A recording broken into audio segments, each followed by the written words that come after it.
अक्कलकोट गावामध्ये प्रवेश झाल्यानंतर श्री स्वामी समर्थ महाराज काही काळ खंडोबा मंदिरामध्ये वास्तव्यास होते। त्यावेळी फार कमी लोकांना त्यांच्या दिव्य स्वरूपाची जाणीव होती। श्री स्वामी समर्थांची साधी राहणी, अनोखे वर्तन आणि गोड बोलणे, त्यामुळे अनेक जण श्री स्वामी समर्थांना असामान्य संन्यासी समजत होते। परंतु श्री स्वामी समर्थांच्या अलौकिक लीलांनी सर्व लोकांचे लवकरच मत बदलले।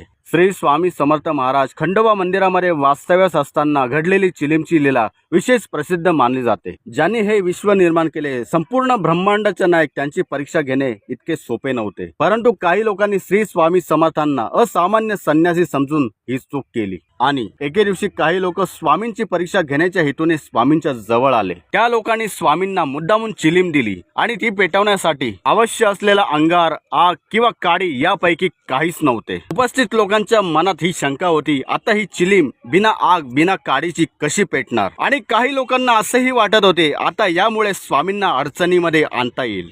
परंतु स्वतः ब्रह्मांडाचा नायक, त्यांना अशी कोणती गोष्ट अशक्य आहे? स्वामींनी कोणत्याही प्रकारची घाई किंवा चिंता न करता चिलीम ओढण्यास सुरुवात केली। स्वामी शांतपणे बसले आणि चिलीम हातामध्ये घेतली। तिथे उपस्थित लोक आश्चर्याने पाहू लागले, पण काही क्षणातच चिलीम मधून धूर निघायला सुरुवात झाली। चिलीम पेटवण्यासाठी कोणत्याही प्रकारची आग किंवा काडी नसतानाही चिलीम मधून धूर येऊ लागला। हे पाहून सर्व लोक थक्क झाले। ज्या लोकांच्या मनामध्ये श्री स्वामी समर्थांबद्दल शंका होती, त्या लोकांच्या मनातील संशय पूर्णपणे दूर झाला। शेवटी सर्वांनी स्वामीच्या चरणी नतमस्तक होऊन स्वामींची महती मान्य केली।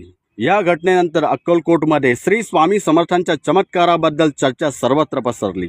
गावोगावी स्वामींची कथा ही सर्वजण सांगू लागले आणि लांब लांबून लोक स्वामींच्या दर्शनासाठी येऊ लागले। अनेक लोकांना स्वामींच्या कृपेने मानसिक शांती, संकटातून मुक्तता आणि आध्यात्मिक मार्ग मिळाला। या स्वामींच्या लीलांकडे केवळ चमत्कार म्हणून न पाहता आध्यात्मिक संदेशाकडे पाहणे खूप महत्त्वाचे आहे। ज्या ठिकाणी मानवी सामर्थ्य संपते, त्या ठिकाणी ईश्वरी शक्ती कार्यरत असते। श्रद्धा, विश्वास आणि समर्पण यांच्या बळावर अशक्य वाटणाऱ्या गोष्टी शक्य होऊ शकतात। श्री स्वामी समर्थांची लीला भक्तांना हेच शिकवते, परमेश्वरावरती विश्वास ठेवला तर आपल्या जीवनातील अंधार दूर होऊन आपल्या जीवनात आशेचा प्रकाश प्रकट होतो। आपले श्री स्वामी समर्थ महाराज म्हणायचे, शिव हर शंकर नमामि शंकर, शिव शंकर शंभो, हे गिरिजापती भवानी शंकर, शिव शंकर शंभो। शिव हे सृष्टीचं मूळ आहे, शिव हे समस्त जनांचं कुळ मित्रांनो आहे। नमस्कार, माझं नाव आहे किरण सूर्यवंशी। तुम्ही जर माझ्या चॅनलवरती जर नवीन असाल तर माझ्या YouTube चॅनलला सबस्क्राइब करा आणि फेसबुक पेजला माझ्या फॉलो करा। भेटूया पुढील व्हिडिओ मध्ये नवीन विषयासोबत। तोपर्यंत श्री स्वामी समर्थ।